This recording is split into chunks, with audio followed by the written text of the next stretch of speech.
Hello student, ધોરણ 11 biology સબ્જેક્ટમાં આપણે chapter number 14 continue કરીએ। હવે જે આપણે જોવાના છે એ શ્વસન સંતુલન ચાર્ટ છે। આપણે નવો ટોપિક કયો જોવાના છે? શ્વસન સંતુલન ચાર્ટ। એ શું છે? તો એ શ્વસન સંતુલન ચાર્ટમાં આપણે એટીપીની ગણતરી વિશે જોવાના છે કે શ્વસનમાં કેટલા એટીપી બને એની ગણતરી કેવી રીતે થઈ શકે। તો એટીપીની ગણતરી જે છે ને એ મોટે ભાગે નિશ્ચિત કલ્પનાને આધારે થતી હોય છે। કેવી રીતે થાય? તો એની કલ્પના પહેલેથી કરી જ લીધેલી છે, વિચારી લીધેલું છે કે આ તબક્કાઓ પ્રમાણે જ એટીપીની ગણતરી થશે। તો એ કલ્પનાઓ કઈ છે? એ કલ્પનામાં પહેલી જોઈએ તો પહેલી કલ્પના શું છે કે આ જે શ્વસન ચાર્ટ છે એ કેવો છે? ક્રમમાં થતો, વ્યવસ્થિત રીતે ગોઠવાયેલો, સુવ્યવસ્થિત, બરાબર, અને ક્રિયાત્મક છે। ક્રમિક, સુવ્યવસ્થિત અને ક્રિયાત્મક પરિપથ છે, બરાબર। ક્રિયાત્મક પરિપથ કેમ? તો અહીંયા આપણે એક ક્રિયાસ્થાનથી બીજા ક્રિયાસ્થાનનું નિર્માણ થતું જોવા મળે છે। એક ક્રિયાસ્થાનથી બીજું ક્રિયાસ્થાન, એક ક્રિયાસ્થાનથી બીજું ક્રિયાસ્થાન એટલે શું? તો અહીંયા આપણે ઉદાહરણ તરીકે લઈએ તો એક ક્રિયાસ્થાન એટલે શું? તો ક્રિયાસ્થાન એટલે આપણે ગ્લાયકોલિસિસ, જેમાં ક્રિયા કરીએ। શ્વસન માટે આપણે પહેલે ગ્લુકોઝનો ઉપયોગ કરીએ। ગ્લુકોઝ એ શું કહેવાશે? સ્વાસ્થ્ય પદાર્થ, આપણે એને પ્રક્રિયક તરીકે ઓળખી શકીએ। તો એ પ્રક્રિયકનો ઉપયોગ કરીએ અને એક ક્રિયાસ્થાન કયું લીધું? ગ્લાયકોલિસિસ, બરાબર। ગ્લાયકોલિસિસ પછી આપણે આથવણની ક્રિયા જોઈ હતી। આથવણ પછી આપણે જારક શ્વસન જોયું હતું। જારક શ્વસન પછી આપણે કયું જોયું હતું? ટીસીએ ચક્ર, અને ટીસીએ ચક્ર પછી આપણે ઇલેક્ટ્રોન ટ્રાન્સપોર્ટ સિસ્ટમ। એટલે આ એક ક્રિયાસ્થાનથી બીજા ક્રિયાસ્થાન, બરાબર, એટલે ક્રિયાત્મક, એક ક્રમમાં ગોઠવાયેલું, સુવ્યવસ્થિત રીતે ગોઠવાયેલું અને ક્રિયા કરતું પરિપથ છે। આ પહેલી કલ્પના છે કે જેના દ્વારા એટીપીની ગણતરી કરી શકીએ, બરાબર। બીજી આપણે કલ્પના જોઈએ તો ગ્લાયકોલિસિસ જે છે એ ગ્લાયકોલિસિસમાં આપણને શું મળે? ગ્લાયકોલિસિસમાં શેનું નિર્માણ થાય? તો NADHનું નિર્માણ અથવા તો સંશ્લેષણ થાય, બરાબર। તો એ NADHનું નિર્માણ ગ્લાયકોલિસિસમાં થાય ત્યારબાદ એ શેમાં પ્રવેશ કરે? તો એ NADH કણાભ સૂત્રમાં પ્રવેશ કરશે।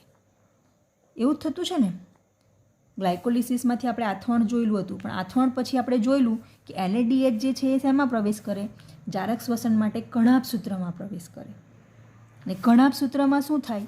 તો કણાભ સૂત્રમાં એનું ઓક્સિડેટિવ ફોસ્ફોરાયલેશન।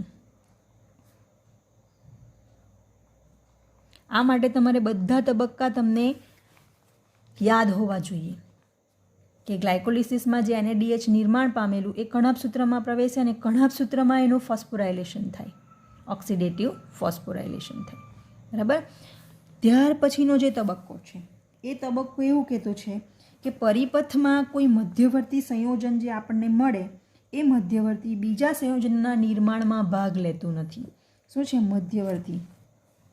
પરિપથનો મધ્યવર્તી જે છે, મધ્યવર્તી એટલે મધ્યમાં આવતું, પ્રક્રિયક દ્વારા જે આપણને નીપજ મળી એ, બરાબર, એ મધ્યવર્તી કોઈ બીજા સંયોજનોના નિર્માણમાં ભાગ લેતું નથી।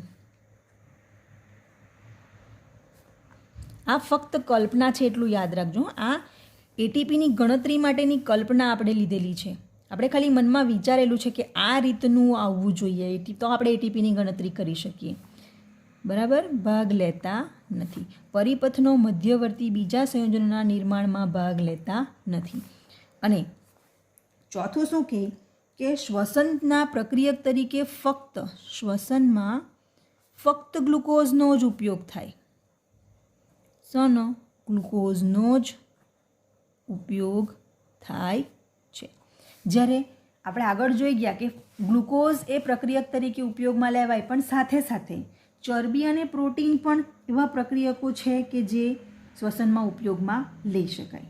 એટલે અહીંયા શું કહે, આપણે કલ્પના એવી કરી કે ફક્ત ગ્લુકોઝનો જ ઉપયોગ થાય, કારણ કે આપણે શું જોયેલું, ગ્લુકોઝમાંથી પાયરુવિક એસિડ બને, પાયરુવિક એસિડ પછી એમાંથી આપણે એસિટાઇલ કોએ મેળવીએ, એસિટાઇલ કોએ જે છે એમાં પછી TCA ચક્ર દ્વારા આપણને શું મળે, કાર્બન ડાયોક્સાઇડ મળે, પછી એમાંથી ઇલેક્ટ્રોન છૂટા પડી ETS ચક્રમાં જાય ત્યારે આપણને પાણી મળે. બરાબર. તો આપણને ખબર છે કે ગ્લુકોઝનો જ ઉપયોગ થયેલો છે, પણ એવું આપણે માન્યતામાં લીધેલું છે. અને એ બીજું શું કહેતા છે કે બીજા શ્વાસ્ય પદાર્થો જે છે અથવા એને આપણે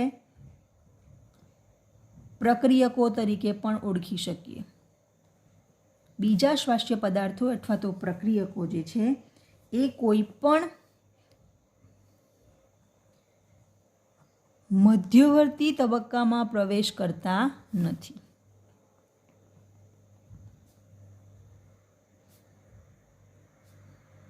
બરાબર. એટલે અહીંયા કલ્પનામાં આપણે શું લીધું કે આ એટીપીની ગણતરી જે કરી આપણે એ એક ક્રિયાસ્થાનથી બીજા ક્રિયાસ્થાનમાં ગોઠવાયેલી, એટલે ક્રમિક, સુવ્યવસ્થિત અને ક્રિયાત્મક પરિપથ, જેમાં ગ્લાયકોલિસિસમાં જે NADHનું નિર્માણ થાય તે કણાભસૂત્રમાં પ્રવેશશે અને ત્યાં એનું ઓક્સિડેટિવ ફોસ્ફોરાયલેશન થશે. હવે અહીંયા આપણે જે પ્રક્રિયક લઈએ, બરાબર, એ પ્રક્રિયકમાંથી જે નીપજ આપણને મળે એ નીપજમાંથી બીજા સંયોજનોના નિર્માણમાં એનો ભાગ હોતો નથી. અને બીજું કે ગ્લુકોઝનો જ ઉપયોગ થાય, બીજા પ્રક્રિયકો પ્રવેશી શકતા નથી. પણ આ ફક્ત કલ્પના છે, હકીકતમાં કંઈ જુદું હોય છે. હકીકતમાં આપણે શું જોયું કે આ જે બધી ક્રિયાઓ છે એક ક્રિયાસ્થાનથી બીજી ક્રિયાસ્થાન, એટલે આના પછી આ ચાલુ થાય, ગ્લાયકોલિસિસ પૂરું થાય પછી આથવણ થાય, પછી જારક શોષણ, પછી TCA અને પછી ETS ચક્ર. પણ હકીકત એવી નથી. હકીકતમાં શું થાય, આ બધા જે પરિપથો છે ને, આ બધા ક્રિયાસ્થાન એક સાથે કાર્ય કરે છે. હકીકત અલગ છે. વાસ્તવમાં શું થાય, આપણે અહીંયા હકીકત જ કહીએ. હકીકતમાં શું છે, આ કલ્પના જ છે. આ બધી શું છે, કલ્પના છે, આપણું તર્ક છે. બરાબર. આ તર્ક છે, કલ્પના છે, કલ્પના છે. પણ હકીકતમાં શું જોવા મળે કે બધા જ પરિપથ એક સાથે કાર્ય કરે છે. એટલે જ્યારે ગ્લાયકોલિસિસ ચાલતું હોય ત્યારે જ આથવણ, જારક શ્વસન, TCA અને ETSનું ચક્ર ચાલશે. બરાબર. બીજું કે આપણે અહીંયા એવું જોઈ શકીએ કે એક વખત ગ્લુકોઝનો પરિપથમાં વપરાશ થયો, બરાબર, પછી એમાંથી આપણને છેલ્લે કાર્બન ડાયોક્સાઇડ, પાણી મળશે ત્યાં સુધીનું એ ગ્લુકોઝ એમાંથી વપરાયા જ કરશે એમ. પણ એવું હોતું નથી. ગ્લુકોઝ ગમે ત્યારે જરૂરિયાત હોય તે પ્રમાણે, એટલે ગ્લુકોઝ એટલે કે પ્રક્રિયક જરૂરિયાત અનુસાર અંદર પણ લઈ આપણે વાપરી પણ શકીએ અને એનો બહાર પણ કાઢી શકીએ. એટલે પરિપથ એટલે શ્વસનનો જે પરિપથ છે આ, એમાં પ્રક્રિયકની આવશ્યકતા હોય તે પ્રમાણે એને અંદર પણ એન્ટર કરી શકાય અને એને જરૂર નહીં હોય ત્યારે એને બહાર પણ આપણે લઈ શકીએ. એટલે શું લખી શકાય અહીંયા, પ્રક્રિયક જે છે એ પ્રક્રિયક આવશ્યકતા અનુસાર અંદર બહાર આવ જાવ કરી શકે છે.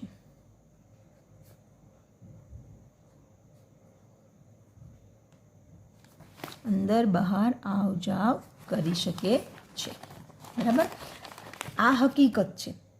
બરાબર. આના પછી આપણે શું જોયું કે જે ATP બને, બરાબર, બધા તબક્કામાં ATPનું નિર્માણ થવાનું, તો એ ATP આમાં શું કહેવા માંગે કે ATP આપણને ETS પછી જ આપણે વાપરી શકીએ. ETSનું ચક્ર પૂર્ણ થાય એટલે એમાંથી આપણને પછી જે ATP મળશે ત્યારે જ આપણે વાપરી શકીએ. એ કલ્પના છે. પણ હકીકતમાં શું છે કે આવશ્યકતા અનુસાર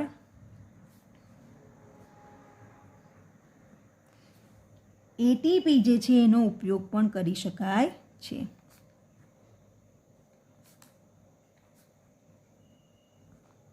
અહીંયા આપણે કીધું, બરાબર, ATP જે છે એ ATPનો ઉપયોગ આપણે ETS ચક્ર પૂરું થાય ત્યાંની રાહ નહીં જોવાય, ત્યાં સુધી રાહ જોવાની હોતી નથી. વચ્ચે પણ આપણને ATP એટલે શક્તિની જરૂર પડી હોય તો આપણે તે શક્તિ મેળવવા માટે હવે આપણું ચક્ર પૂરું થાય ત્યાં સુધી બેસી રહેવાનું એવું હોતું નથી. શરીરને જ્યારે શક્તિની જરૂર પડે ત્યારે જે પ્રમાણમાં ATP નિર્માણ પામેલું હોય તે પ્રમાણમાં ATP વપરાયા કરતી હોય છે. એટલે કે એટીપીનો ઉપયોગ આવશ્યકતા પ્રમાણે થઈ શકે. એટલે આપણે જ્યારે શક્તિની જરૂર પડે ત્યારે આપણી બોડી મેળવી લે, બરાબર, અને એ શક્તિનો ઉપયોગ ક્રિયા કરવા માટે થાય. હવે બીજું જે છે એમાં શું છે કે ઉત્સેચક નિયંત્રિત ક્રિયાઓ છે, બરાબર. એટીપી નિર્માણ જે થાય એમાં આપણે જોઈએ કે ઉત્સેચક નિયંત્રિત ક્રિયાઓ છે, બરાબર. તો એ ઉત્સેચક નિયંત્રિત ક્રિયાઓ જે છે એ ખૂબ જ અગત્યની છે. કેમ અગત્યની? કારણ કે સજીવોમાં જે ઉર્જા નિર્માણ પામે અને એનો સંગ્રહ થાય, બરાબર, એ સંગ્રહ અને નિર્માણ માટે ઉત્સેચકોની ક્રિયાઓ જે છે એને આપણે આવશ્યકતા મુજબ વધઘટ કરી શકાય, નિયંત્રિત કરી શકાય. આપણને જોઈતું હોય તે પ્રમાણમાં ઉર્જા આપણે મેળવવા માટે ઉત્સેચકો સક્રિય પણ થઈ જાય, અને એ ઉર્જા આપણને મળી જાય એટલે ઉત્સેચક પાછા નિષ્ક્રિય થઈ જાય, એટલે નિયંત્રિત થઈ જાય. શા માટે ઉત્સેચક નિયંત્રિત ક્રિયા કહેવામાં આવે? તો ઉર્જા જે આપણે મેળવે છે એ ઉર્જાના ઉત્પાદન અને સંગ્રહ, બરાબર. ઉર્જા ઉત્પાદન અને સંગ્રહની ક્રિયા શેના દ્વારા થાય? તો ઉત્સેચકો દ્વારા છે. પણ નિયંત્રિત કેમ કહેવાય? જ્યારે જરૂર હોય ત્યારે ઉત્પાદન પણ કરી આપશે અને જ્યારે જરૂર પૂરી થઈ જાય ત્યારે બંધ કરી દેશે. એટલે ઉત્પાદન કરીને સંગ્રહ, એટલે જ્યારે જરૂર હોય ત્યારે આપણે વાપરી શકીએ, અને જ્યારે એ સંગ્રહ પૂરો થઈ જાય એટલે ફરી પાછું એનું ઉત્પાદન કરીને એનો સંગ્રહ કરે, બરાબર. એટલે ઉત્સેચક નિયંત્રિત ક્રિયાઓ છે. અને એને આધારે આ બધી જે ક્રિયાઓ છે જે હકીકતમાં થાય છે એના આધારે જો આપણે એટીપીની ગણતરી કરીએ તો આપણને જારક શ્વસનની જે ક્રિયા છે એ જારક શ્વસનમાં 38 એટીપીનું નિર્માણ થાય છે. કેટલા એટીપીનું? 38 એટીપી.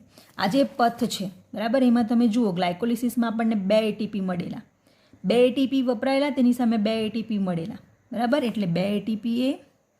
પછી આપણે અહીંયા જારક શ્વસનની વાત કરીએ તો NADHના આપણને 2 પાયરુવિક એસિડ છે, બરાબર. એટલે 2 પાયરુવિક એસિડ, બરાબર, 2 NADH બને આપણને. તો 2 NADH એટલે આપણે આગળ ETS ચક્રમાં જોયું કે એક NADHમાંથી કેટલા એટીપી બને? 3 એટીપીના અણુ. તો આપણને અહીંયા કેટલા મળવાના? 6 એટીપીના અણુ, બરાબર. એ જારક શ્વસનમાં. TCAમાં આપણે ગણતરી કરીએ તો TCAમાં અહીંયા ખાસ ધ્યાન રાખજો. TCA ચક્ર આપણે અલગથી કરીએ. કેમ? કારણ કે TCAમાં આપણને 4 NADH મળે, પણ એ ચક્ર કેટલી વાર ફરે? TCA 2 વાર, એટલે આપણને કેટલા અણુ મળે? 8 અણુ મળે. એટલે એક NADHના 3, તો 8ના કેટલા? એકમાંથી 3, 8 તારી 24 એટીપી, બરાબર. બીજું આપણને FADH2 એક મળે, એક FADH2, પણ એક FADH2માંથી 2 એટીપીના અણુ મળે, ને આપણને કેટલા મળે? 2 વાર ચક્ર ફરે એટલે 2, એટલે 2 દુ 4, બરાબર. અને 2 એટીપીના અણુ ઓલરેડી એમાં મળે, એટલે 24 ને 4 28 ને 30, બરાબર. 30 ને 6 36 ને 2 38. આ રીતે આપણને કુલ 38 એટીપીનું નિર્માણ અહીંયા આપણે કરીએ. આ શ્વસન પરિપથમાં આપણે 38 એટીપીનું નિર્માણ જોઈ શકીએ. કેવી રીતે કાઉન્ટિંગ કરી ખબર પડી ગઈ? 2 ગ્લાયકોલિસિસમાં મળતા છે, 6 એટીપી આપણને જારક શ્વસનમાં મળે, TCA ચક્રમાં 4 NADHના અણુ બને, બરાબર. પણ આ ચક્ર કેટલી વાર ફરે? 2 વાર ચક્ર થાય, એટલે 4 દુ 8, એટલે અહીંયા 8 NADHના અણુ, એક NADHમાંથી 3 એટીપી બને, એટલે 8 તારીને 24 એટીપી બન્યા. એક FADHનો અણુ પણ ચક્ર 2 વાર ફરે એટલે 2 બન્યા. એક FADHમાંથી 2 એટીપી બને, એટલે 2 દુ 4 એટીપી. ઓલરેડી 2 એટીપી આપણને નિર્માણ તેમાં મળે જ એટીપી સ્વરૂપે, એટલે આપણને 30 એટીપી TCA ચક્ર દરમિયાન મળશે. આ રીતે આપણે એટીપીની ગણતરી કરી શકીએ, બરાબર. હવે આને આધારે આપણે જે શ્વસન પરિપથ જોયા એને આધારે આથવણ એટલે કે અજારક શ્વસન અને જારક શ્વસનનો આપણે તફાવત પૂછાય 2 માર્ક્સમાં. Most IMP question. આ મોસ્ટ IMP ક્વેશ્ચન છે, લખી લેજો. 2 માર્ક્સમાં પૂછાય કે આથવણ એટલે કે અજારક અને જારક પણ પૂછાય, અથવા તો આથવણ અને જારક શ્વસનનો તફાવત, બરાબર. કેટલા માર્ક્સમાં? 2 માર્ક્સમાં. તો આપણે કેવી રીતે લખીએ? આથવણ અને જારક શ્વસન. બરાબર. આપણે આ રીતે તફાવત લખીએ ને તો એમાં પહેલો મુદ્દો લખીએ. તો પહેલા મુદ્દામાં આપણે જોઈ લીધું કે અહીંયા જારક શ્વસન છે એટલે અહીંયા ઓક્સિજનનો ઉપયોગ થશે અને આથવણ એ અજારક છે એટલે ઓક્સિજનનો આંશિક ઉપયોગ થાય છે અથવા ઓક્સિડેશન આંશિક રીતે થાય છે. અને અહીંયા આપણે શું કહી શકીએ અહીંયા કે જારક છે એટલે ઓક્સિજનનો ઉપયોગ થાય છે. અહીંયા ઓક્સિજન જરૂરી નથી એમ. બરાબર. બીજો મુદ્દો લખીએ તો બીજા મુદ્દામાં શું આવશે? અહીંયા ગ્લુકોઝ જે છે એ ગ્લુકોઝનું કેવું વિઘટન થાય? ઓક્સિજન ઓછો છે એટલે આંશિક વિઘટન થશે. બરાબર. જ્યારે જારક શ્વસનમાં ગ્લુકોઝનું ઓક્સિજન વધુ છે, જારક શ્વસનમાં ઓક્સિજન વગર શ્વસન થાય જ નહીં એટલે ગ્લુકોઝનું પૂર્ણ વિઘટન થાય. અહીંયા આપણે ગ્લુકોઝનું વિઘટન કરીએ. બરાબર. તો ગ્લુકોઝનું આંશિક વિઘટન થાય એટલે પાયરુવિક એસિડનું આંશિક વિઘટન કરીએ તો આપણને ઇથેનોલ અને લેક્ટિક એસિડ મળે. જ્યારે અહીંયા પૂર્ણ વિઘટન થાય એટલે પૂર્ણ વિઘટન થાય જેથી આપણને શું મળે? કાર્બન ડાયોક્સાઇડ અને પાણીનો અણુ મળશે. બરાબર. આ બીજો મુદ્દો. ત્રીજો મુદ્દો જોઈએ તો ત્રીજા મુદ્દામાં શું થાય? આપણે અહીંયા ગ્લાયકોલિસિસની ક્રિયા થાય. તો ગ્લાયકોલિસિસ દરમિયાન કેટલા એટીપીના અણુ બને? 2 એટીપીના અણુનું નિર્માણ થાય.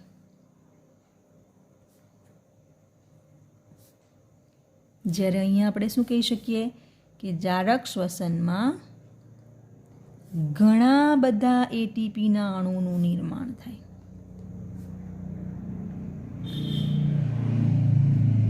બે કરતાં વધારે છે એટલે 2 કરતાં વધારે અથવા ઘણા બધા કહી શકીએ.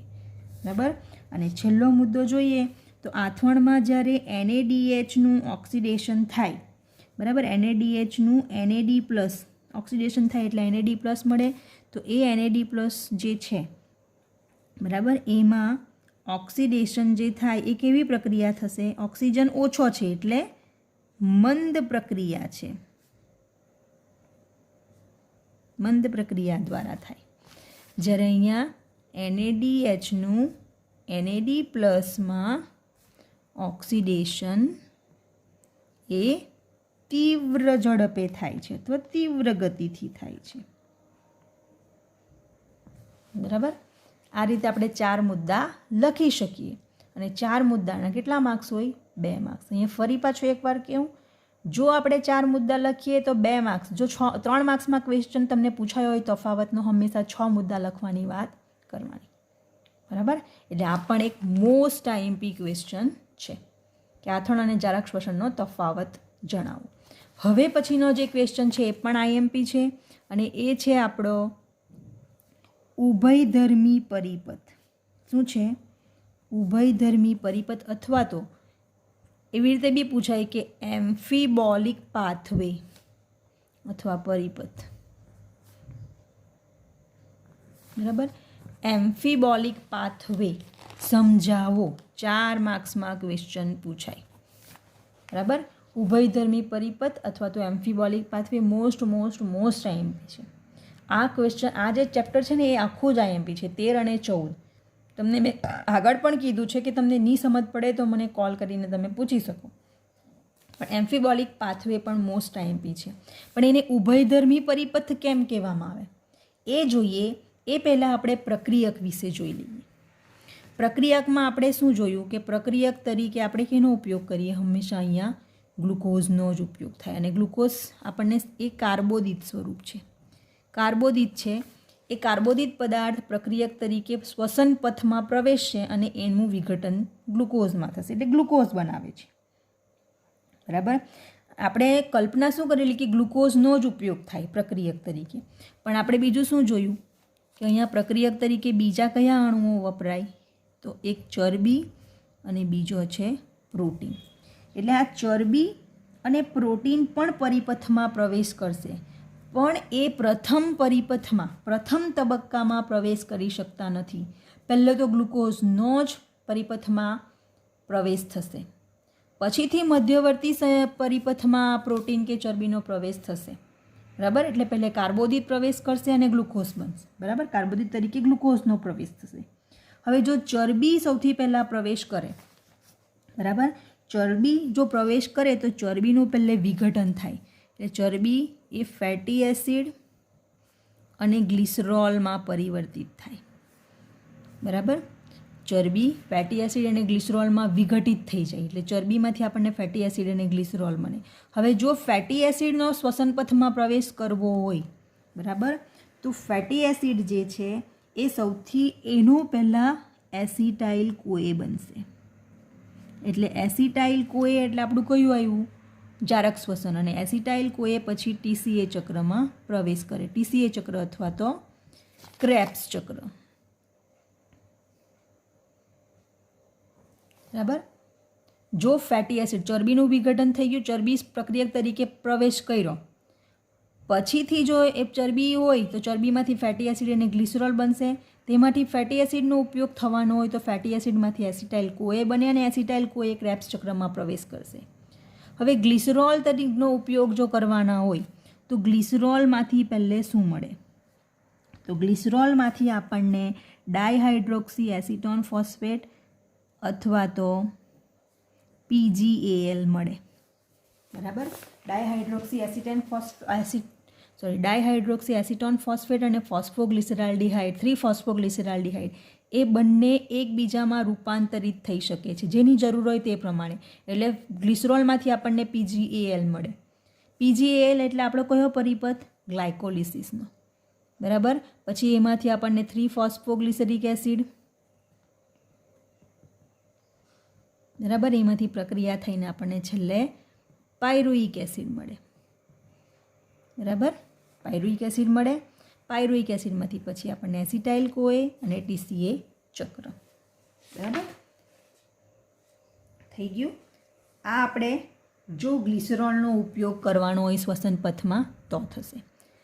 હવે જો પ્રોટીન પ્રવેશ કરશે, એટલે ચરબી અહીંયા વપરાઈ ગઈ, ચરબીમાંથી જો ફેટી એસિડ પહેલે વપરાય તો ફેટી એસિડમાંથી એસિટાઇલ કોએ બનશે ને પછી એ ટીસીએ ચક્રમાં પ્રવેશ કરશે.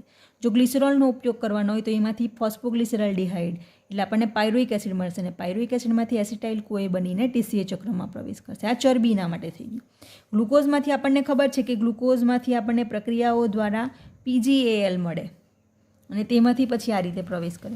હવે જો પ્રોટીનનો ઉપયોગ થવાનો હોય, પ્રોટીન પ્રક્રિયક તરીકે હોય તો એ પ્રોટીન શ્વસન પરિપથમાં પ્રવેશ કરે તે પહેલાં એનું એમિનો એસિડમાં વિઘટન થશે, એટલે એમાંથી શું બનશે? Amino acid. અને એ એમિનો એસિડ જે છે એ એમિનો એસિડ ત્યારબાદ પાયરુએટ અને પાયરુઇક એસિડમાં રૂપાંતરિત થઈને શ્વસન પથમાં પ્રવેશ કરશે, બરાબર. આ ફક્ત આપણે પ્રક્રિયકો જોયા છે. હવે આ પ્રક્રિયકોને આધારે એનું વિઘટન થાય, સંશ્લેષણ થાય, એને આધારે એને ઉભયધર્મી પરિપથ કહેવામાં આવે. હવે ઉભય એટલે શું?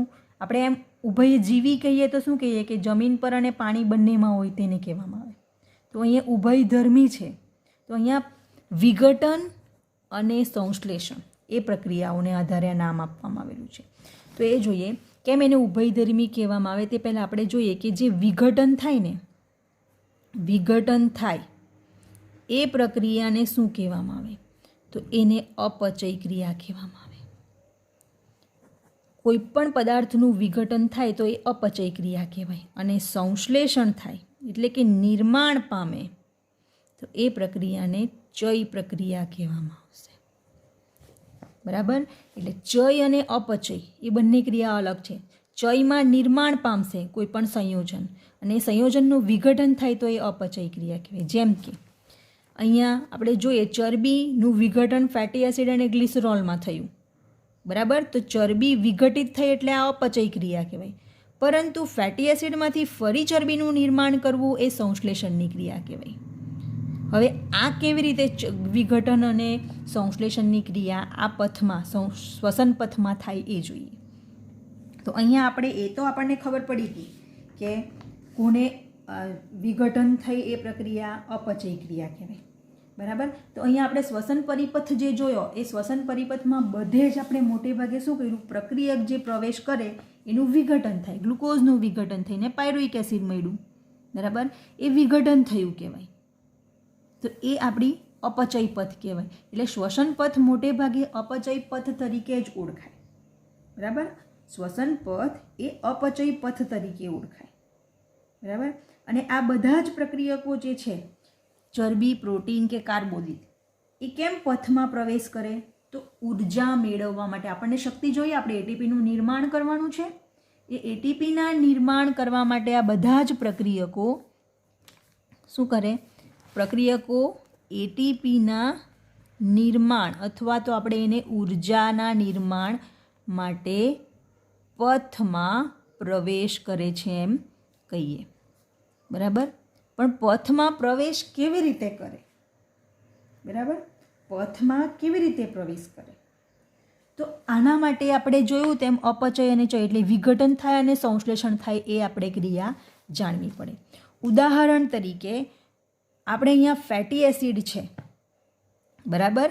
એટલે ચરબીનો ઉપયોગ કરીને આપણે ફેટી એસિડ મેળવ્યો. હવે આ ફેટી એસિડ ઉદાહરણ તરીકે લઈએ તો ફેટી એસિડનું વિઘટન થાય અને એસિટાઇલ કોએ મળે અને શ્વસન પથમાં એણે પ્રવેશ કર્યો. અહીંયા ધ્યાન રાખજો. ફેટી એસિડનું વિઘટન થયું, એસિટાઇલ કોએ બન્યું અને એણે શ્વસન પથમાં પ્રવેશ કર્યો.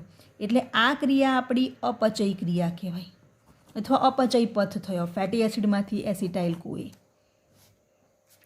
હવે બાય ચાન્સ ફેટી એસિડની જરૂર પડી, પણ અહીંયા ફેટી એસિડ વપરાઈ ગયેલો છે, ધ્યાન રાખજો. પણ હવે આપણને ફેટી એસિડની જરૂર છે તો શું થાય? આ એસિટાઇલ કોએ જે છે ને એ શ્વસન પથમાંથી દૂર થઈ જશે, નીકળી જશે.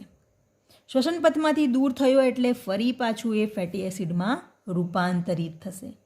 એટલે એસિટાઇલ કોએનું ફેટી એસિડમાં રૂપાંતર થયું એટલે ચય ક્રિયા થઈ કહેવાય. બરાબર. ચય એટલે સંશ્લેષણ થવું, એટલે એસિટાઇલ કોએમાંથી ફેટી એસિડ બન્યું એટલે ચય ક્રિયા. પણ ફેટી એસિડ ફરી પાછું વિઘટિત થઈને એસિટાઇલ કોએ બનાવશે અને શ્વસન પરિપથમાં પ્રવેશશે. એટલે આ બંને ક્રિયાઓમાં શ્વસન પથ, આ ટીસીએ ચક્ર એટલે આપણે શ્વસન પથ કહીએ. બરાબર. આ બંને ક્રિયાઓમાં અપચય ક્રિયા અને ચયમાં શ્વસન પથ એ મધ્ય સ્થાને આવે છે. કેમ? તો અપચય થયું પછી શ્વસન પથમાં પ્રવેશો, પણ ફરી પાછું ફેટી એસિડ મેળવવું હોય તો ચય આમાંથી શ્વસન પથમાંથી નીકળી જશે બહાર અને એ ફરી પાછું ફેટી એસિડમાં રૂપાંતરિત થશે, એટલે ચય ક્રિયા કહેવાય. એટલે શ્વસન પથ મધ્યમાં આવતું છે. એટલે અહીંયા શું થાય? ચય અને અપચય ક્રિયા સાથે જોવા મળશે. અને અહીંયા ચય અપચય સાથે થયું એટલા માટે એને ઉભયધર્મી કહેવામાં આવે. ફરી પાછું સમજાવું એકવાર. ચય અને અપચય ક્રિયા. ચય અપચય એટલે વિઘટન થાય તે ક્રિયા, અને જેનું નિર્માણ થાય, સંશ્લેષણ થાય એને ચય ક્રિયા કહેવામાં આવે. તો આપણે પહેલે પ્રક્રિયકો સમજી લીધા કે ગ્લુકોઝ, ચરબી અને પ્રોટીન પ્રક્રિયકો છે. હવે ચરબીનું વિઘટન થઈને ફેટી એસિડ અને ગ્લિસરોલ મળ્યું. હવે આપણે ફેટી એસિડ જે છે, ફેટી એસિડનું આપણે વિઘટન કર્યું એટલે એસિટાઇલ કોએ મળ્યું અને એ પછી શ્વસન પથમાં પ્રવેશવાનું. એટલે વિઘટન થયું એટલે અપચય ક્રિયા. પણ અહીંયા હવે ફેટી એસિડની જરૂર પડી તો એ ફેટી એસિડ માટે ઘણીવાર શું થાય? મોટે ભાગે એસિટાઇલ કોએ શ્વસન પથમાંથી બહાર નીકળી જશે. બરાબર. અને શ્વસન પથમાંથી બહાર નીકળી ગયો એટલે એનું ફરી રૂપાંતર ફેટી એસિડમાં થઈ જશે. એટલે આમાં ચય ક્રિયા થઈ કહેવાય. એ જ રીતે પ્રોટીનની વાત કરીએ તો પ્રોટીનમાંથી એમિનો એસિડનું બન્યા એટલે વિઘટન કહેવાય, એટલે અપચય ક્રિયા કહેવાય. પણ એ પ્રોટીનની જરૂર પડે એટલે ફરી પાછું એમિનો એસિડ આ પથમાંથી નીકળી જશે બહાર અને અહીંયા એ રૂપાંતરિત થશે પ્રોટીનમાં. એટલે આ અપચય અને અહીંયા ચય. કેમાં પ્રવેશવું? તો શ્વસન પથમાં. એટલે શ્વસન પથ બંનેની મધ્યમાં આવે એટલે મધ્યવર્તી કહેવાય. પણ અહીંયા ચય અને અપચય ક્રિયા સાથે થાય, ચય અપચય સાથે થાય એને કહેવામાં આવે ઉભયધર્મી પરિપથ. એટલા માટે આ જે પથ છે એને એમ્ફીબોલિક પથ અથવા તો ઉભયધર્મી પથ તરીકે ઓળખવામાં આવે છે. બરાબર. આ ખાસ ધ્યાન રાખવાનું, તમારે આ ચાર્ટ જે છે એ ડ્રો કરવાનો રહેશે ઉભયધર્મી પરિપથમાં કે કાર્બોદિત એટલે ગ્લુકોઝ, તેમાંથી પીજીએલ અને તેમાંથી 3-ફોસ્ફોગ્લિસરિક એસિડમાંથી પાયરુઇક એસિડ અને એસિટાઇલ કોએ. ચરબી હોય તો ચરબીમાંથી ફેટી એસિડ. તમે અહીંયા લખી શકો, અહીંયા ગ્લુકોઝ લખો, અહીંયા ચરબી લખો, અહીંયા પ્રોટીન લખો, વચ્ચે ગ્લુકોઝ લખવાનો એટલે ગ્લુકોઝમાંથી ડાયરેક્ટ આવી જશે. ચરબી તો ચરબીમાંથી fatty acid glycerol, fatty acid હોય તો એસિટાઇલ કોએ, ગ્લિસરોલ હોય તો PGL અને એ રીતે પ્રવેશ કરશે. અને પ્રોટીન હોય તો એમિનો એસિડ અને એમાંથી પાયરુવિક એસિડ અને એ રીતે. બરાબર. અને હવે આપણો લાસ્ટ ટોપિક જે છે એ જોઈએ. આપણો લાસ્ટ ટોપિક જે છે એ છે શ્વસન આંક, જેને RQ તરીકે પણ ઓળખવામાં આવે છે. બરાબર. Respiratory quadrant.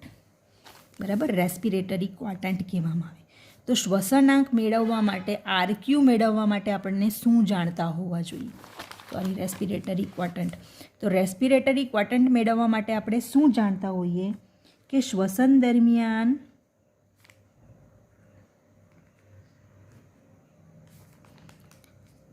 ઉપયોગમાં લેવાયેલ ઓક્સિજન, બરાબર, અને મુક્ત થતા કાર્બન ડાયોક્સાઇડ.